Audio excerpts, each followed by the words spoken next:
Hey, what's going on, everybody? Good evening. Happy Tuesday to everyone out there, and saying hello from 82 degrees and sunshine in Northeast Missouri.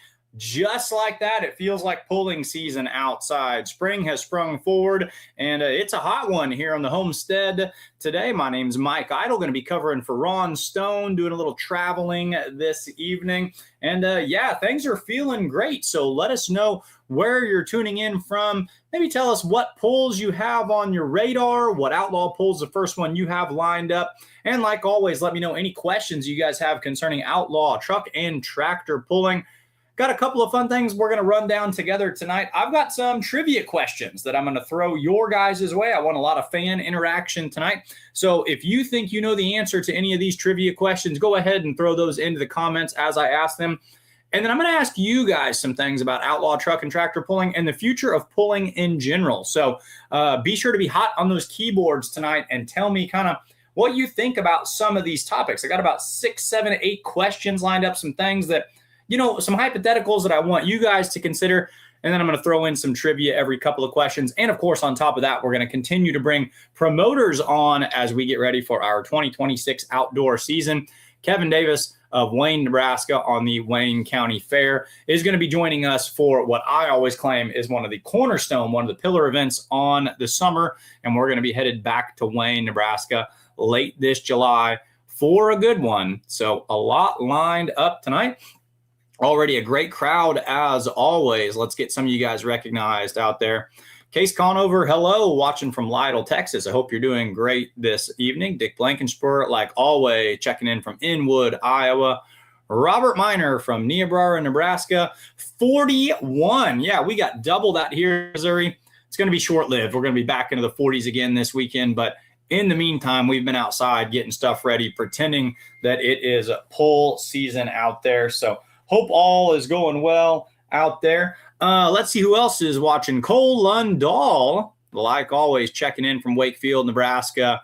Mr. Superfan, always good to hear from you. Tina and Eric Berger. So we got the whole gang out here tonight. Mark Willis watching from Carrollton, as well as Ben Beller. Good to see you. Chris Pierce, just keep on coming. Tom Mitchell out there watching down there from Richland, Missouri. Tom, I guarantee you're going to know the answer to one of my trivia questions tonight based on the crew that you run with. Hope everything's going good. Let's start off with our first trivia question. Then I've got a kind of a story and kind of a hypothetical. I want you guys to chime in with what you think about tractor pulling in general, but specifically outlaw truck and tractor pulling. So a well that I like to dive into, kind of my well that I go back to time and time again, is the Outlaw National Points Champions. The history of that, that's something that I'm a big fan of.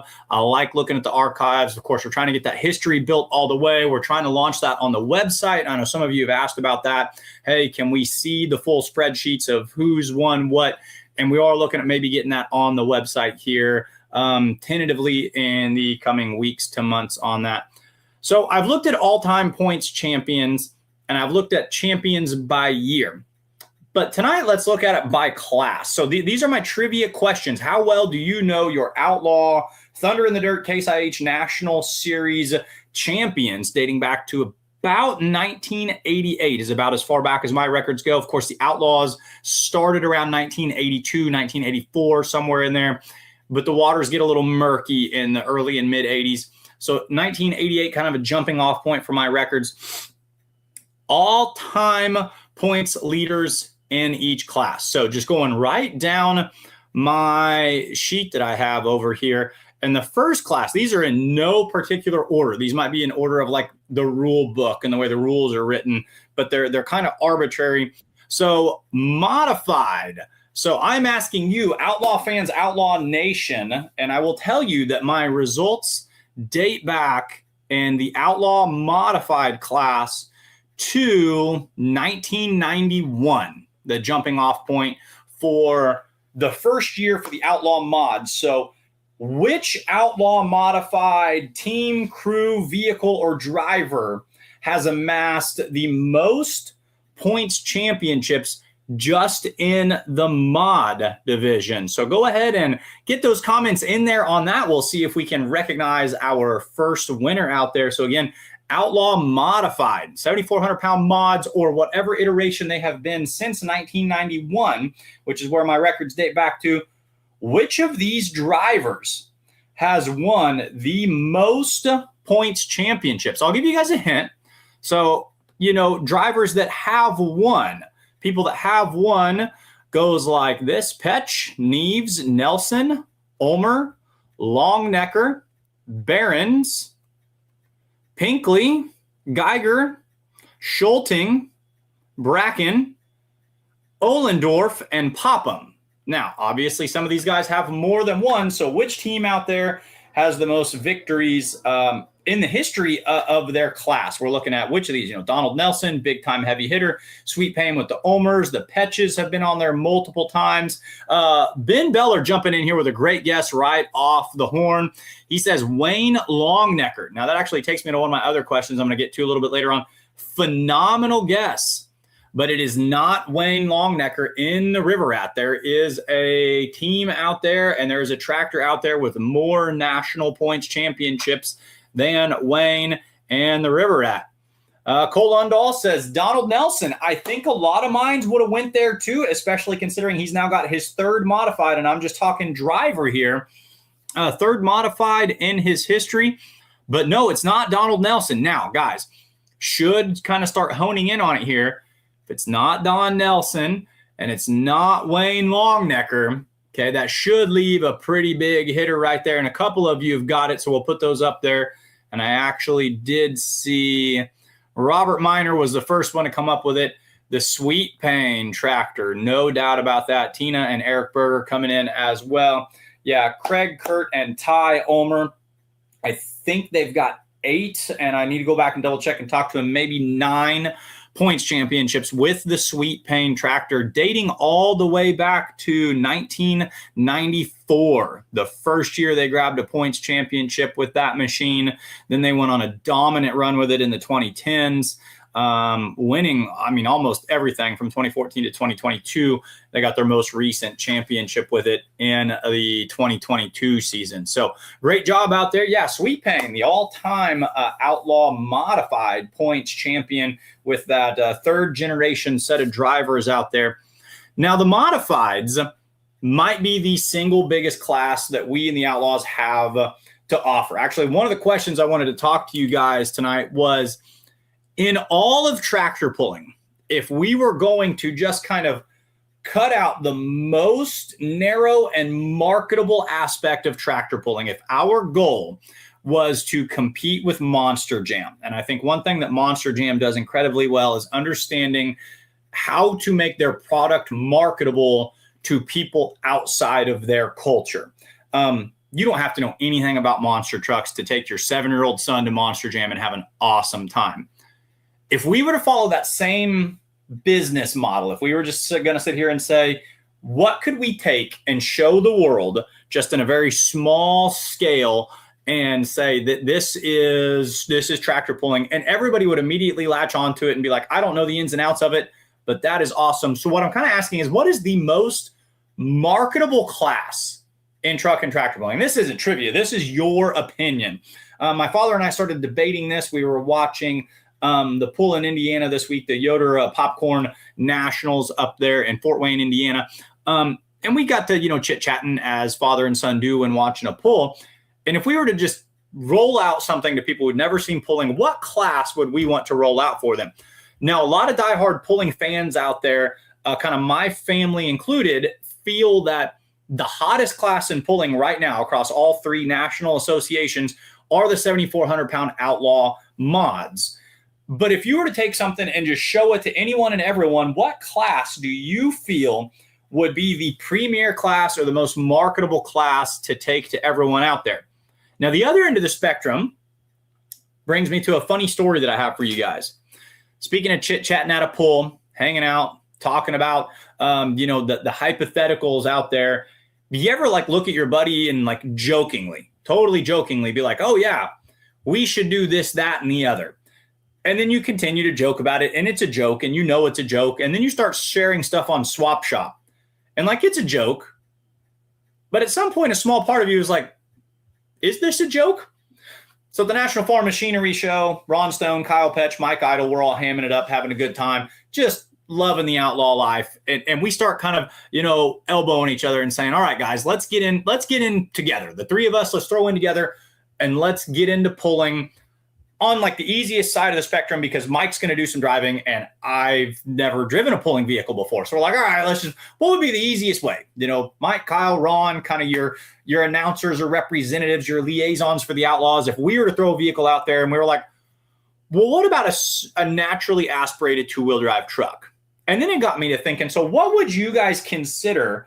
And I never want to call them lower level classes. I don't want to call them low horsepower classes, because to the fan, they just want to see the show, and everything the Outlaws has puts on a phenomenal show. And I think that's another thing that the Outlaws does incredibly well, is has premier classes that we can market around the world. Honestly, you could haul up our 7,400 pound mods, take them to Europe, and they'd go toe to toe with anything out there. But we're also accessible to, the person who's just starting pulling, or the person who's just starting to watch pulling, or the person who pulls locally or regionally. And we offer some classes. So like if you wanted to pull national level pulling, what class would you get into? So we were talking about, we'll keep it simple on ourselves. Let's go get a naturally aspirated two-wheel drive truck. Well, that's a joke, right? We're just joking until we start looking at Facebook Marketplace. You don't need me driving a pulling vehicle. The most horsepower, anything you need to hand me is a microphone. You don't need me doing that. But I do want to know, is that something that makes the Outlaw special? The fact that you can see the most premier class out there, 7,400 pound Outlaw mods, diesel supers, semi trucks. But you can also see the guy who says, you know what, I want just an ag chassis and I want grassroots and I want to feel it in the seat of my pants and I don't need a blower.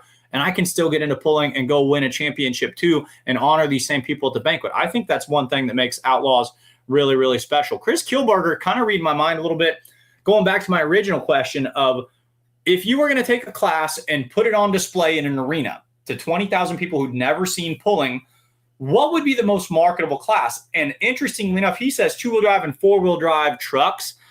I really agree with the two-wheel drives. They are the only class that across all three national associations and every state level and regional level and club level, the rules are the same. Every two-wheeler is unanimous across the board. I think to a fan who's never seen pulling, you look at the T-buckets and the S10s and the C-cabs and the different body styles and the paint schemes, and I think kids latch onto those. I think all your motorheads, with the fact that they're supercharged and they got the headers coming out, they latch onto those, and then they pop wheelies. Okay, they're the wheel standers. These are what people wanted to see for exhibition pulls in the 1980s. I think if you just took one class and you attached it to Monster Jam or Supercross or drag racing, or you said this is what we're going to show the world, I think that would be a very marketable class, which is interesting then again, because the Outlaws really pride themselves on having maybe the most competitive super modified two-wheel drives in the country. So twice in a row, I really feel that we've got some of the premier classes out there. Chris March chiming in. Chris Marsh is saying, this is 4 CLY two-wheel drives. Help me out on that. 4 CLY two-wheel drives. Give me some input. Do we have a typo, or is there something I don't know about pulling right here? But he's saying two-wheel drives. And are you saying this is the class to get into for the beginner, the NA two-wheel drives? Or are you saying that this is the two-wheel drives, the super modified are the ones to take to the crowds out there? Cole Lundall's got a comment. He says, I'd say the light modified tractors, the most variety in terms of engine combinations one can expect to see. About one of each engine setup. There are new power plants added to the class all the time. Everyone wants to try something completely different. I agree. What I would love then to see, Cole, is to take this class and really spread this one to a broader audience and a broader participant group. Our guys out there in Eastern Nebraska are absolutely killing it in this class. But that's still where a large majority of this class is residing. A lot of the drivers are from a 100, 200 mile radius of the state of Nebraska. Would love to really see us as the Outlaws market this class to the rest of pulling and see our friends in Illinois and Minnesota and South Dakota look at that and say, I can build something with that. And then you take a class that's already got great numbers, and then it just grows across the country. But yeah, if you're an old school puller and you want to see smoke and noise and spark plugs and blowers and Allisons, it's one of the coolest classes we have out there.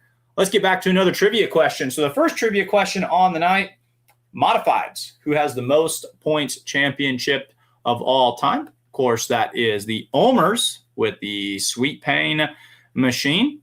So if we go down here at random, we're talking about two-wheelers, so let's keep it with the two-wheelers. This should be, to any pulling fan, this should be the easiest trivia question I'm going to ask on the night.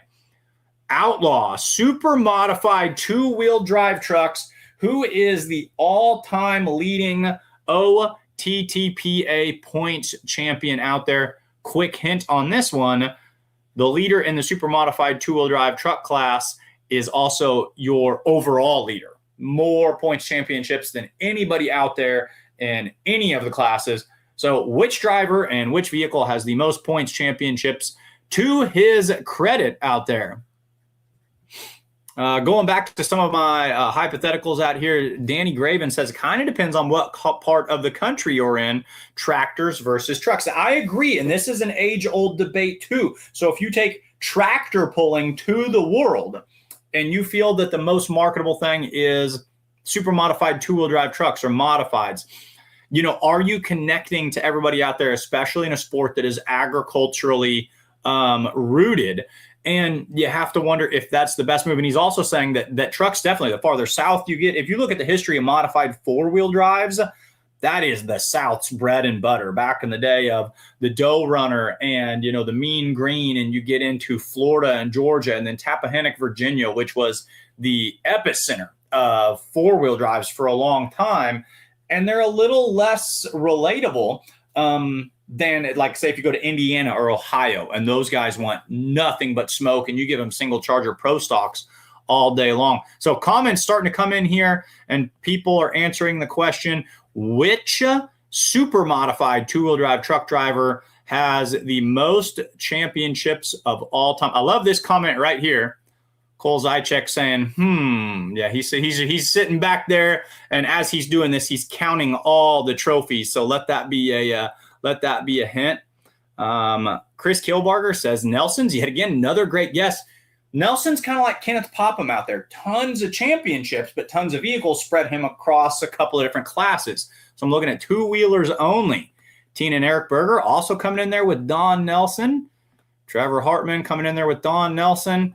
But your correct answer, and this one, we go back to, I think Ben Beller had it. And he just, you know that you're a legend when all you need is the first name of your nickname. Okay? He says Whitey and Gunsmoke. Okay? We don't even need the full name here, and we can just give the name of the truck. Of course, he's talking about Robert Zychek, a.k.a. Whitey Zychek, out there in the Gunsmoke truck, and that is completely correct. The Texas two-step, Robert Miner, good guess right there. Now, Cole set me straight because I get him backwards, but Gunsmoke is Whitey's, is his, and then two-step is yours, or vice versa. But no, Cole has about 6 championships to his credit at this point, and then Whitey, by the way I count, has 14. Now, some people might say 13. There was a year where one of the trucks, they both took turns driving it, and so both of their names were on the plaque at the end, so I give a credit to each of them.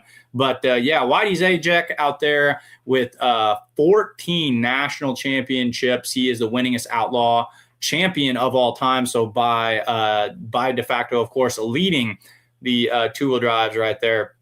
Of course, Tom Mitchell coming in and saying, of course, it's Whitey. Cole says that is Whitey Zychek. Kirk Koimus saying, hey, let's go back to that debate. And, of course, that's a debate, too, and that's why pulling is so much fun. Smoke versus no smoke, noise versus no noise, 4 on the ground, 2 on the ground. What do we want? Kirk Koimus says Rock Valley is smoke country. Yeah, absolutely. And with 2 smokers to work on out there in the Koimus stable. Yeah, hope everything is going well. But I would agree with that. I would say Northern Iowa, definitely going to be of the pro stock area. Of course, you got 2 pro stocks that come right there out of Rock Valley, Iowa, as well as the Red Rock Super Farm. But then they do have a couple of naturally aspirated two-wheel drives. You know what? Rock Valley is pulling country. I would say Rock Valley is another one of those epicenters of pulling out there. Chris Kilbarger commenting on the shirt, the Nightmares Super Modified 4-wheel drive truck. Big thank you, like always, to all these t-shirts goes to Eddie Holland, Vintage Nitro Design out there. The guy has some of the coolest products that you're ever going to find if you love vintage pulling out there. So give him a look. And yeah, absolutely. Robert Miner saying Gunsmoke. Cole getting caught up right here. Mini championships in the old two-step. So Cole giving me some more information. He ran two since the early 90s and switched to Gunsmoke in the mid-2000s. Okay, so that's kind of good for me to know too, looking at all these, if there's ever a crossover. Cole, was there a year where, I know it was in the program, where you and your father maybe both ran the same truck, and then that truck came out on top and kind of won a co-championship? I want to say maybe it was 2020 or something like that. So either way, definitely going to be Whitey out there. Colton Johansson saying the Super Farms. He wants to take the Super Farms to a bigger scale out there. Speaking of Super Farms, a lot was going on this weekend. Not only did we have the Yoder popcorn going on with our brethren over there with the NTPA, kind of our associates that you might say at this point. But of course, there was also the Gordyville Spring Nationals where we had some Outlaws representing themselves out there. And I think the Johansson team had a really nice showing out there, if I am led to be correct. So the Super Farms out there, yeah, I'm a big fan of Super Farms. I think Outlaw Super Farms have some of the best Super Farms in the country, much like the super modified 2-wheel drive trucks. They're very, very hard to win. You can roll out about 10, 12, 15 of them anytime. Always going to have about 15 of them, and any one of them can win at the drop of a hat. Speaking of those single charger classes, so here's my next hypothetical question that I have for you guys. Okay? Light pro stocks versus limited pro stocks. Let's talk about this. So yet again, watching the Yoder Popcorn Nationals with my family this weekend. And we kind of got really into the light pro class. And it went back to something we were talking about at the farm show. The light pro stocks, when Ron and I came on the show before the National Farm Machinery Show, and we made our picks as who was going to win everything at Louisville, you'll notice we both kind of fumbled through the light pro stocks, because outside of our 6 to 10 guys who run with us consistently, light pros don't have a huge footprint west of the Mississippi. Now, out east, that's their class of choice. When you get out there to like your Full Pull Productions and your Empire State and all those kind of east and northeast and even just your regional pullers and NTPA in Ohio, light pro is a big deal to them. Limited pro, not as much. Limited pro really didn't land out there the way that it landed here. Now, across the river, especially if you turn back the clock 5 or 10 years, the 4.1s were the most popular class. In eastern Missouri, forget about it. If your buddy was building something new, he was building a 3.0 diesel truck, or he was building a 4.1 limited pro stock tractor. But we started looking at the light pros. My dad and I did. And we've always leaned towards the 4.1s. We like those. That's more what we're concerned with. The light pros, we tend to gloss over. Until we realized, and a way to kind of start watching them and repackage them. So us being big Outlaw fans, we love the light super stock ag class. Is a light pro essentially the same thing as a heavy super stock ag? Think about that out there, guys. So a light super stock ag, 504 cubic inch or less, runs multiple turbochargers on diesel or alcohol. But if they're over 504 inches, they're still legal. This is what's interesting about them compared to other light supers. They can go over 504 cubic inches in the light super stock ag, but they're restricted to a single turbocharger. Ag rear end, obviously, no component. Now, our light pros just went component. Okay, some of our light pros are looking at going component, but out east, everything is still ag rear end out there.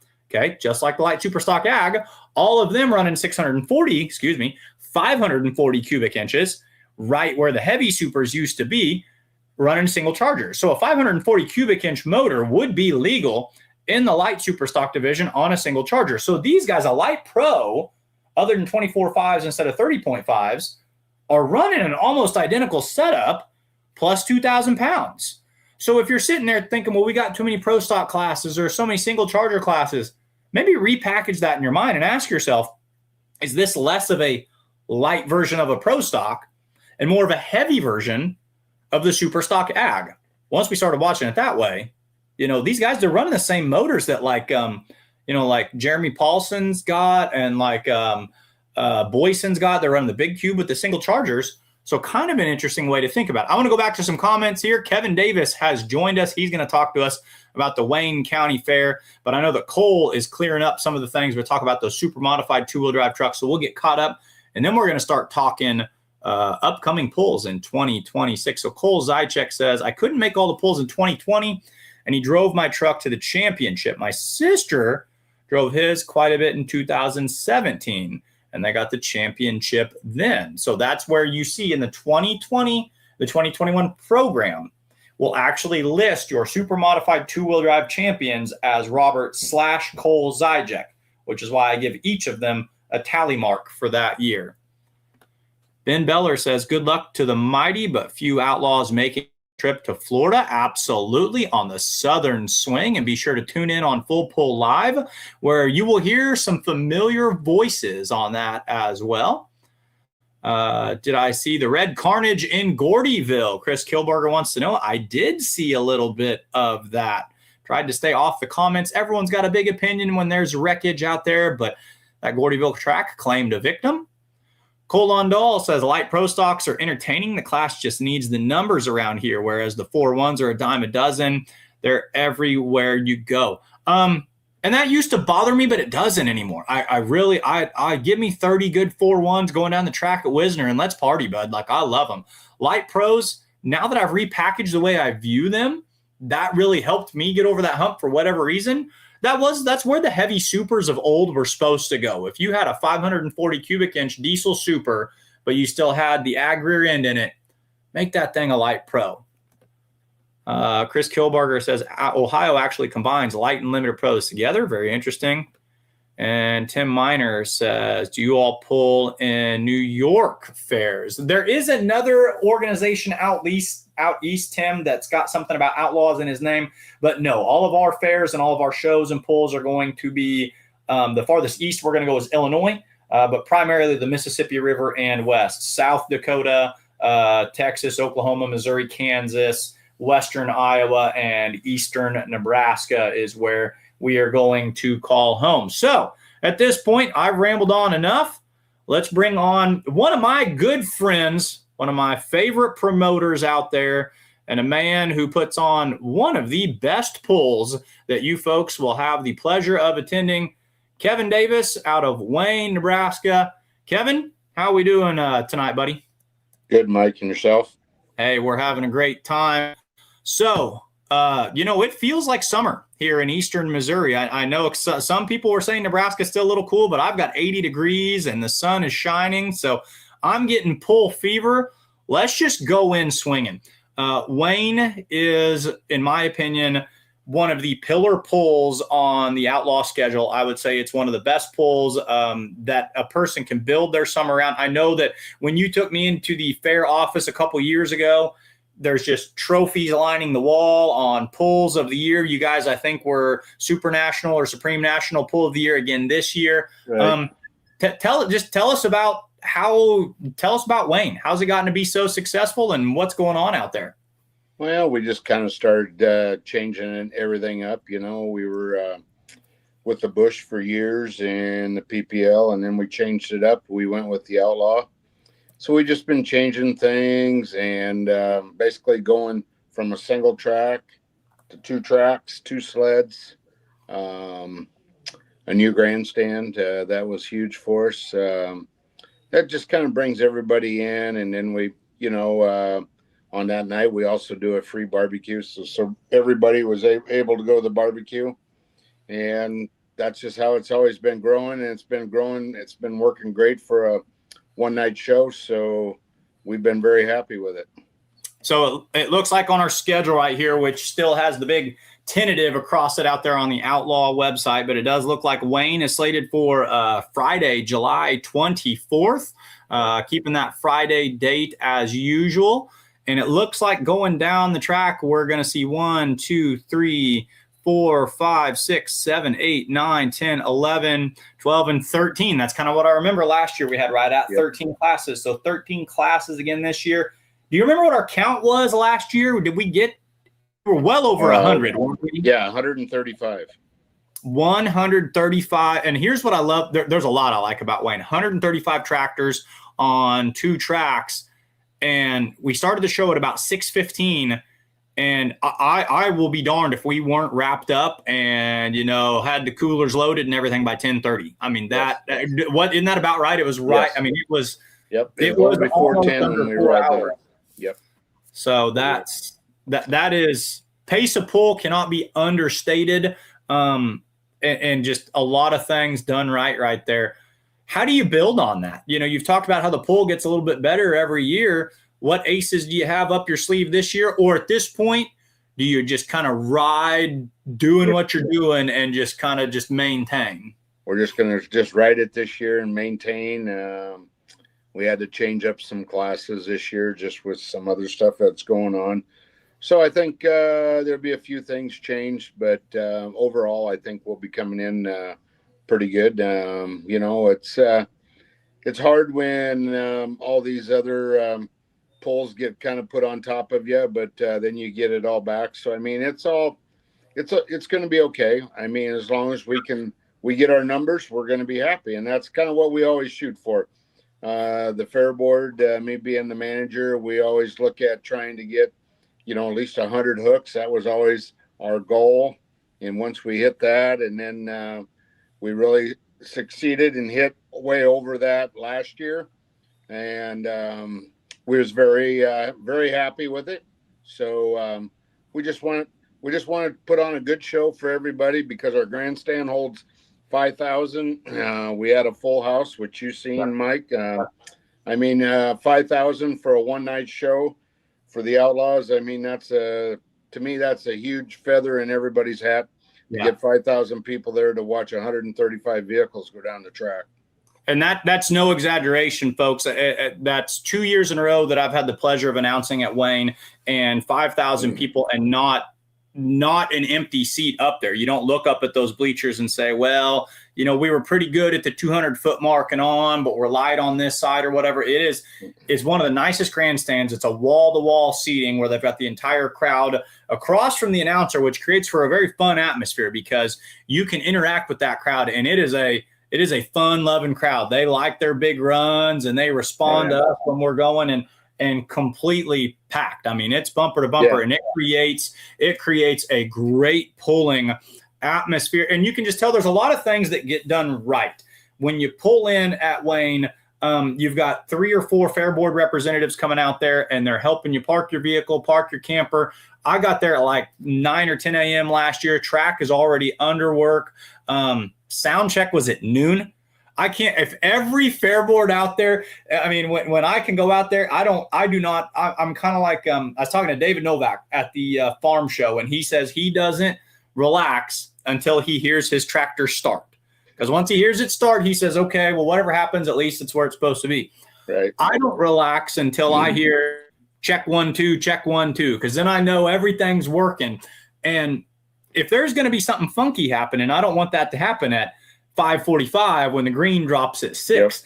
Yep. And I know you've got your guys out there finding us at noon saying, hey, we're ready. You know, are you? And I love that.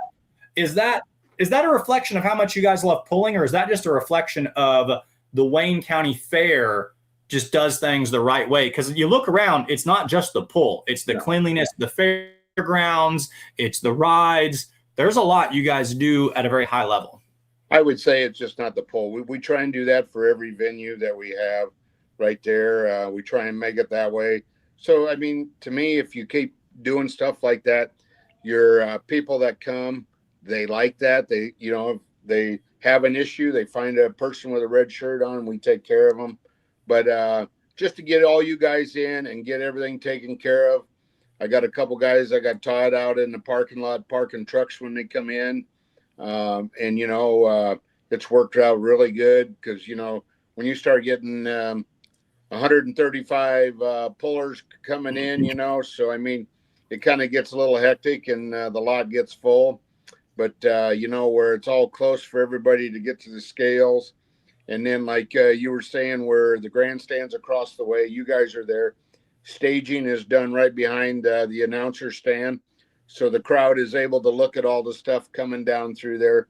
So that's all huge, and we got the two big TV screens, and we've got our own TV screen set up with all of our sponsors on it, which is huge. And that's looking at the crowd with everything rolling on it, with all the people that help us and our sponsors and people that help with the tractor pull, putting it all on. Thank yous, because if you don't thank them people, you don't have a tractor pull or a county fair, either way, because that's what it takes. You got, if you don't have your people and your sponsors there, our corporate sponsors are huge. You got to thank them, and you just try and put on a good, clean county fair, and so everything goes smooth. Yeah, and smooth is a good word for it, and I can tell you guys put a lot of thoughts and details into that. Let's talk about the pool itself. I mean, the fair is incredible, and from a promoter and an announcer standpoint, all the intangibles are there. But to a fan watching the iron go down the track, and Kevin, you and I, we're kind of, if nothing else, we're diehard pulling fans. You're going to see a premier pull. Just what can fans expect, or what are some of the cooler things you've seen go down the track? I know like Wes Severs last year winning in front of the home crowd was awesome. We see the semis pushing out there. The track is a very long track. It's kind of like West Point. You guys have 380, 400 feet to play with. What's the crowd like to see, or what do you like to see at a good pull? I think you'll even agree with this when the semis come down, and regardless if you have 3 or 4, but the crowd is watching. And usually when you get into that 12th or 13th class,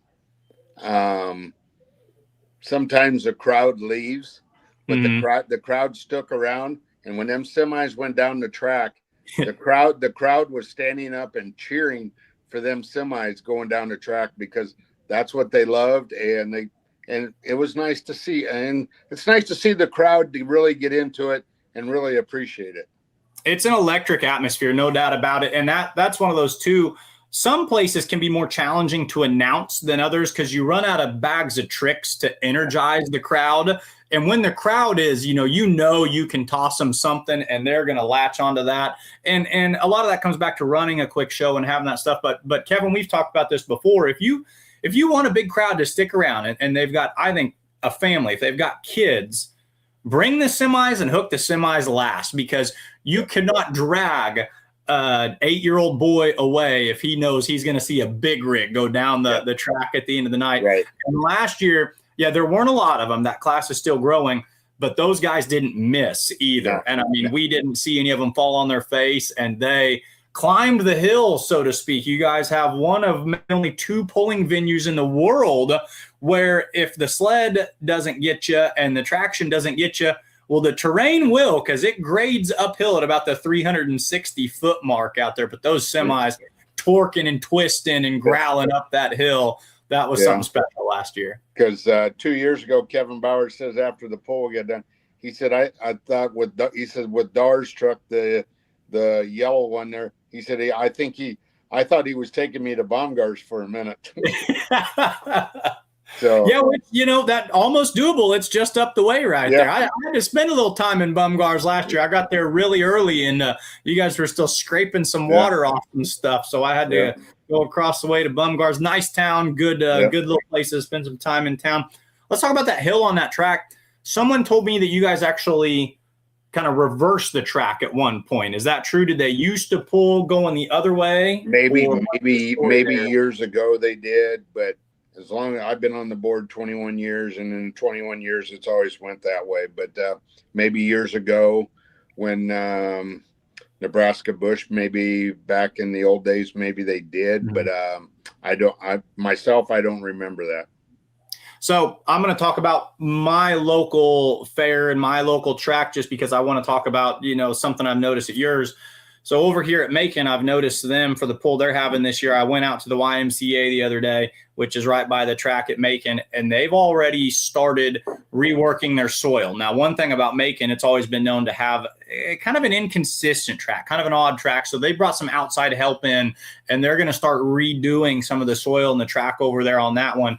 Wayne always seems to me when I'm out on it and when I'm watching it, very tacky. I know that Jason Schultz and other people have called it kind of a Chapel Hill of sorts, which is we're way up north compared to where you see this. Is that just what you have there, or do you guys do any sort of soil prep or bring in sort of anything to create we don't bring in anything. We put manure and all that stuff in it, and then we seed it in the fall, and then we'll let all that go because we use that same place where we have the tractor pull. We do a bull riding on Thursday night, and then we just leave all the grass there. We tear up a little bit for the bull arena, and then we tear it all up on Friday and bury all that stuff, and then we have a concert and a wrecking derby all right there.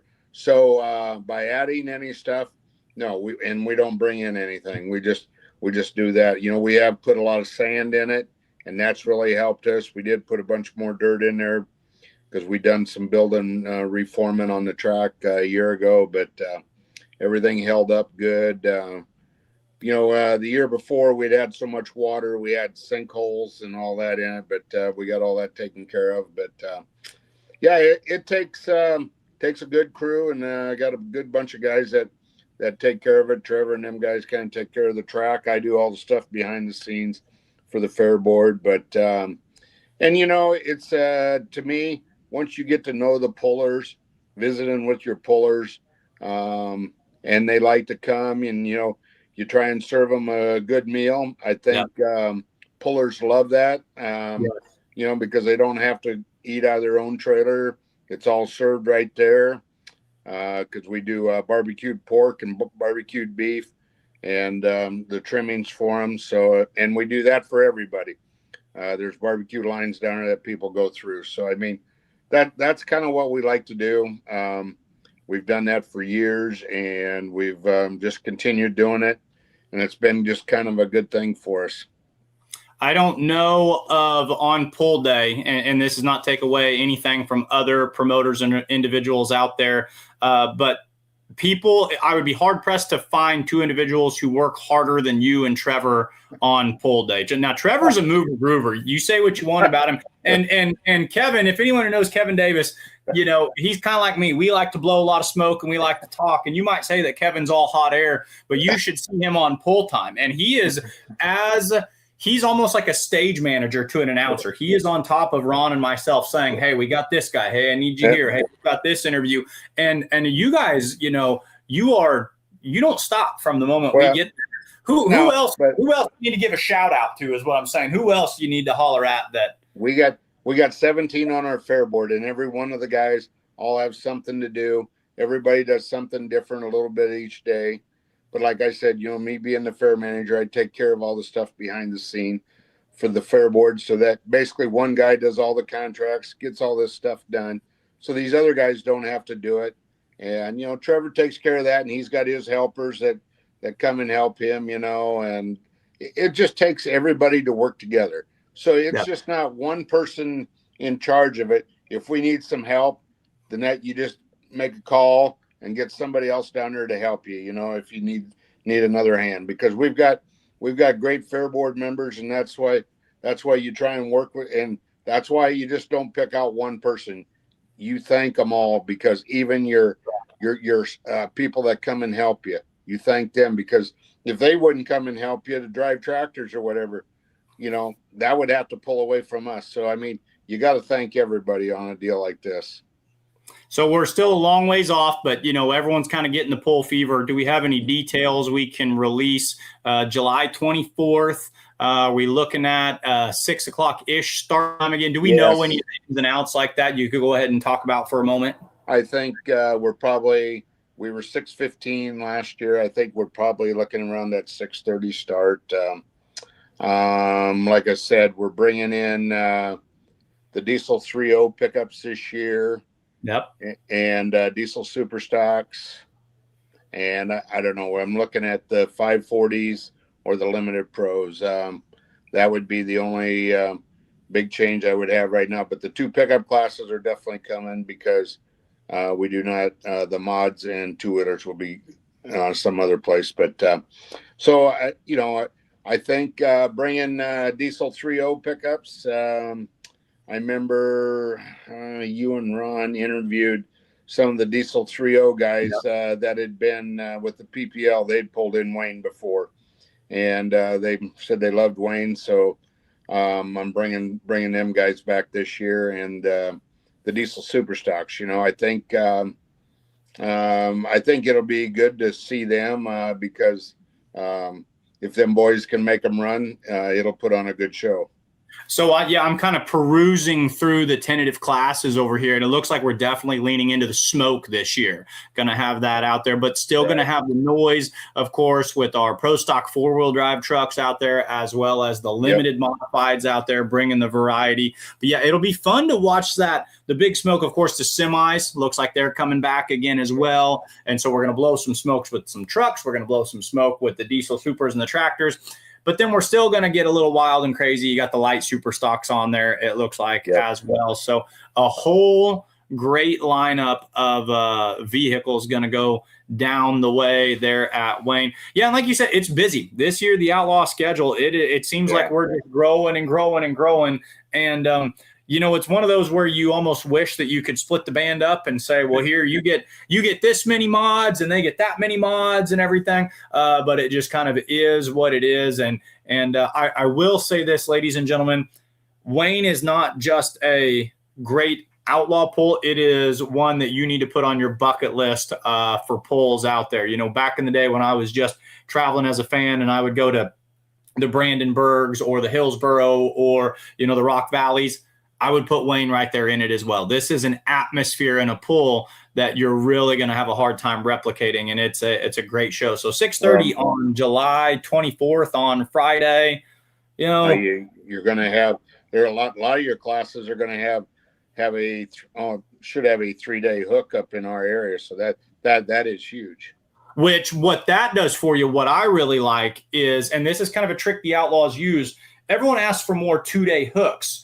But if you can kind of circumvent that and give them, well, we can't give you a 2-day hook, but we can give you a 3-day with a 45-minute drive between each one. That then builds your numbers, because someone might say, well, I don't know, maybe I'm a diesel super puller from West Texas. Could be anybody. Maybe I'm a diesel super puller from West Texas, and boy, do I want to go all the way up to Wayne just to come back home. Well, you know what? If I can go to Lamar's tomorrow, or I was at Concord yesterday, or whatever, that are all kind of sandwiched in around there, you can hit a couple of them. When we look at it, and boy, that's a ton of pulling going on. We've got like Pierce, Nebraska is the day before, and I think Concord's the day before that, and then we're splitting the band up and shows going every which way, but a lot of pulling. So when you can have those same classes bounce around a little bit, it's the same as having a 2 or 3-day hook, and it brings numbers for your fans. So 135. What if you got to 140 this year? Would that just be nice? A little notch right there. Do you try to every year just? It would be, but at 135, I mean, we had them parked on the driveway. Well, actually, one of the pullers I talked to, they got there late. They actually had to park down on the road because the pits were full. So, and he said he didn't mind it because it was easy for him to get back to his trailer and get out of there. But, the more I think about it, I'm going to have to go back and pull up some of my stats and data. 135, I know like a Bowling Green on a Saturday night will run, gosh, I don't remember, but they'll be in like the 160s, maybe more. But 135 at a single day session, at a single event, there, I don't know that there's a lot of pulls out there that can say that they've accomplished that. Ed Sass checking in, saying hello. Ed, one of the great pullers from the glory days of pulling out there. Ryan Boyson, scale pads. This was something big talked about in all of our pulls in the off season, something that we're loving to see. So he's got a question for you. Did they get the scale pads in? They're going in next week. So there we go. It'll be all done, Ryan. Don't worry about it.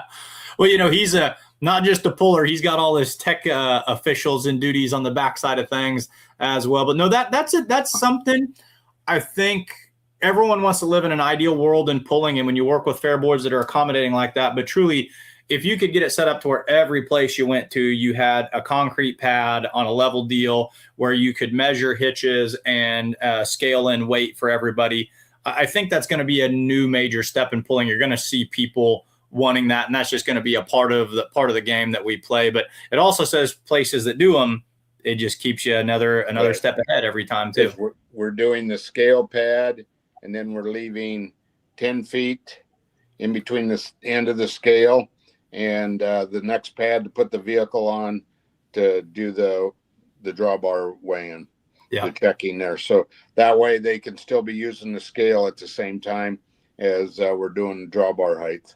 So will you actually have 4 pads basically then? Yeah, yes. That's the setup that everybody wants. If you've got that 2-way, pull forward, yes. and then get your hitch checked and everything. Andrew Sprock weighing in with an opinion. He says he'd love to see McLouth, Kansas, a 2-day hook. I feel like that was something that they were interested in at one point in time. So always love to see pulling, growing, and expanding. Dick Blankenspur can say, I can recall when they pulled in the opposite direction. So there was another comment on here, Kevin, where someone else was saying, Trevor Hartman said they did years ago pull in the opposite direction at Wayne until we got a rain during the pull, and a pickup almost ended up through the 4-H building, so we changed it around after that. So I thought I'd heard some fans telling me stories of days gone by where they actually ran in the other direction. I like it going the way that it goes now because if you hit 380, you're actually going to go up an incline a little bit, and that's really going to separate the wheat from the chaff right there. Right. Kevin, it's always great seeing you, always great talking to you. You're one of my true good friends, I would say, I've met in the world of pulling. Anybody else you need to give a shout out to or any details you'd love to leave us with before we close things down tonight? Oh, no. The only thing I was telling Stone earlier, I thought he would be on here so I could roast him tonight, but I knew he was going the other direction. He says, what's it matter? I said, do I got to be nice to you or can I roast you? And he said, well, he says, since when has it ever stopped you from roasting me? So here's your shout out. I gave you the floor. So your shout out is to Ron Stone, and Ron Stone, hey, he's not here to defend himself, but Ron's headed south, going to do some announcing out there with our associates, as I like to call them. So, which is a positive direction and everything moving with that. But Ron's traveling, but Kevin Davis is here to give you the hard time. But no, Kevin, it's a great fair. I mean, it's just one of those, you pull in and you already see the track being prepped. You already see people working. You've got sound check at noon. You've got vehicles pulling in. Supper's ready at 4:30. It's one of those that you feel like you're with people who love pulling as much as you do. It's something that I can't wait to get to every year. And it's one of the best crowds. I mean, a crowd that just goes nuts for the big pulls. There's nothing more fun. And can't wait to do it again in 2026, my friend. Now, this will be interesting because I think, Ron, and you will have the band split up. So they haven't told us officially who's going where yet. But I've got an idea of where I think I'll be. So I think both of us got a good idea which way the wagons are going. So and that's wonderful. I am always happy to do anything, for the Outlaws and pulling. But I do look forward to seeing you and Trevor and the crew out there at Wayne every year. You guys are one of my favorite pulls to go to. Thanks for coming on tonight, and enjoy the rest of your off season. We'll chat again soon, my friend. All right. Take care, Mike. Thank you. Yeah. Kevin Davis, the promoter at the Wayne County Fair. Awesome truck and tractor pull. Big thank you for him coming on. Super nice guy. Huge pulling fan. One of those that you see him at his pull, but then you see him throughout the year watching the whole season develop too. And that's one of those things that I love. I love seeing a great fair, but I also love seeing people who love pulling and who are here with us. And they take it serious. They want to win that Pull of the Year award, and they put everything into it. But truly, just fan to fan out there, Wayne is one of the best pulls you're going to go see. So be sure to check that out. Chris Kohlberger checking in, saying, thank you, Kevin. Didn't get to as many hypotheticals and as many trivia questions as I wanted, but let's grab one more before we get out of here. So Ulmers have been the leaders in the modified class. Zycheks have been the leaders in the two-wheel drive class. So if we just keep going down the sheet at random here, and by the way, my results for two-wheel drive go all the way back to 1989. Pro stock, which puller is the all-time leader in pro stock points championships? I think I know this one, but I might have to do a little counting here. So chime in if you think you have the answer to that. Tom, if you're still watching, I bet you could tell us who is our all-time pro stock winner out there. Names like Weger, Yarick, Medding, Porter, Barrett, Shea, Brackett, Runau, Miller, Mullenix, Bowles, Doman, Simonson, Roberts. Kind of round out the list right there. I think I know who it is, but I have to do some double checking right here. So tell me, all-time pro stock leader. Yep, got him right there. 6 to his credit. Check the comments again. And yeah, got a couple chiming in right away, and the answer is right up front in that. So Tina and Eric Berger saying it's either Brackett, either Jimmy Brackett or Cody Yarick or the Yarick family. Tom is saying that it's Cody. Tom, by my records, that is not correct. I'd have thought you would have went the other direction.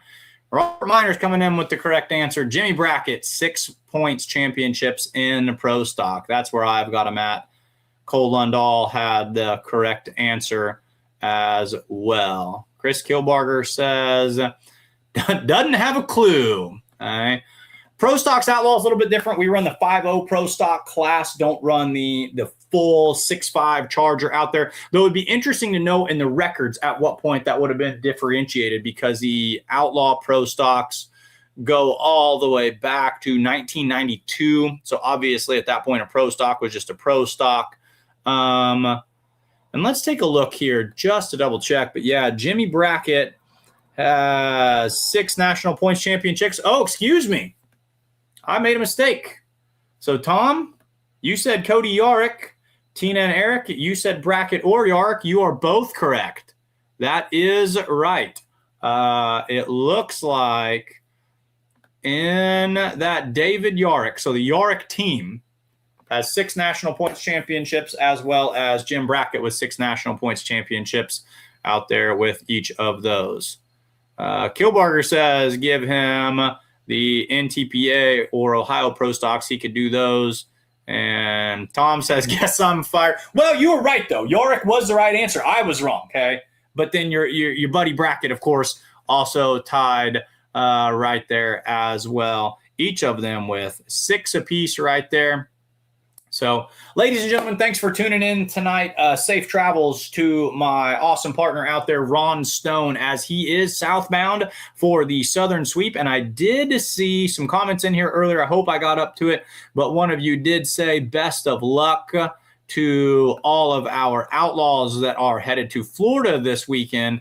Yeah, so that is going to be put on by the NTPA down there. But we do have Outlaws headed down there pulling as well. And you're going to hear the voice of the Outlaws, Ron Stone, who is going to be going down there with a Full Pull Live to do some announcing. Of course, Full Pull Live is the official live streaming syndicate of Outlaw Truck and Tractor Pulling. So all in good faith and partnership right there. So he's headed down to sunny Florida to have a great time, watch a couple of good weekends of pulling out there. Chris Kohlberger says, thanks, Mike. It has been awesome as usual. I appreciate that. You know, that does mean a lot. Fans, like always, I'm just happy to be here. This is what I dreamed of doing when I was a kid, and just hanging out, talking, pulling.